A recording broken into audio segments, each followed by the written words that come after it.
dando andamento, item 4 da introdução, Sócrates e Platão.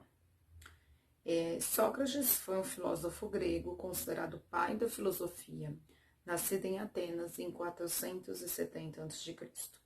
Platão, um filósofo, discípulo, contemporâneo e continuador das ideias de Sócrates. Sócrates e Platão, precursores da doutrina cristã e do espiritismo. Em relação ao fato de Jesus ter conhecido a seita dos essênios, cometeríamos um erro ao concluir que dela tirou algum ensinamento, e que, se tivesse vivido em outro lugar, teria adotado outros princípios. As grandes ideias nunca surgem subitamente. Aquelas que têm por base a verdade sempre possuem precursores que lhe preparam parcialmente o caminho. Mais tarde, quando o tempo é chegado, Deus envia um homem com a missão de resumir, coordenar e completar esses elementos esparsos e de criar um corpo para a doutrina. Desta maneira, não surgindo bruscamente, encontra, quando de sua aparição, espíritos dispostos a aceitá-la.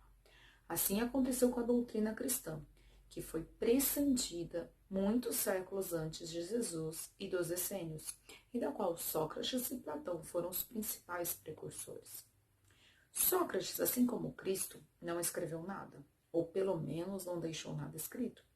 E também como ele, padeceu a morte dos criminosos, vitimado pelo fanatismo, por ter atacado as crenças tradicionais e colocado a verdadeira virtude acima da hipocrisia e da ilusão dos formalismos, ou seja, por ter combatido os preconceitos religiosos.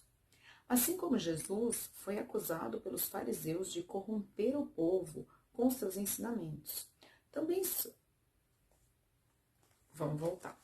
Assim como Jesus foi acusado pelos fariseus de corromper o povo com seus ensinamentos, também Sócrates foi acusado pelos fariseus de seu tempo, já que eles sempre existiram, de corromper a juventude, proclamando a crença num Deus único, a imortalidade da alma e a vida futura. Da mesma maneira que a doutrina de Jesus, apenas pelos escritos de seus discípulos, conhecemos a de Sócrates pelos escritos de seu discípulo Platão. Acreditamos ser útil resumir aqui os seus pontos mais importantes para mostrar sua concordância com os princípios do cristianismo. Aqueles que julgarem esta comparação uma profanação e que afirmam não poder haver semelhança entre a doutrina de um pagão e a do Cristo, responderemos que a doutrina de Sócrates não era pagã, visto que tinha por objetivo combater o paganismo, e que a doutrina de Jesus, mais completa e mais depurada do que a de Sócrates, nada tem a perder com a comparação, que a grandeza da missão divina do Cristo não será diminuída, e além de tudo é a própria história que não pode ser sufocada.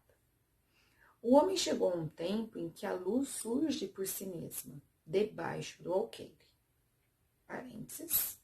Alqueire, medida de volume de mais ou menos 9 litros em forma de caixote, com que se mediam cereais, neste caso, como um caixote que servia de banco ou suporte.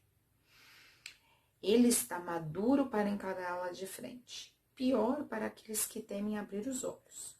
Chegou o tempo de encarar amplamente as coisas do alto e não mais sob o ponto de vista mesquinho e acanhado dos interesses das seitas e das raças. Estas citações provarão, além disso, que, como Sócrates e Platão pressentiram as ideias cristãs, encontram-se igualmente na sua doutrina os princípios fundamentais do espiritismo. Será que eu preciso comentar? Aqui está deixando bem claro que Sócrates e Platão tinham ideias cristãs, né? Ideias espíritas, talvez, mesmo que tenham vindo antes do Cristo. E que uma novidade, vamos colocar assim, um despertar de consciência, ele não surge do nada em tudo quanto é canto. Ele vai começando devagarzinho. Devagarzinho ele vai surgindo aqui, acolá, as informações, as ideias, entendeu? E aos poucos vai ganhando espaço. Então, é isso que tá contando aqui. A gente vai dar andamento em outro vídeo. Um beijo.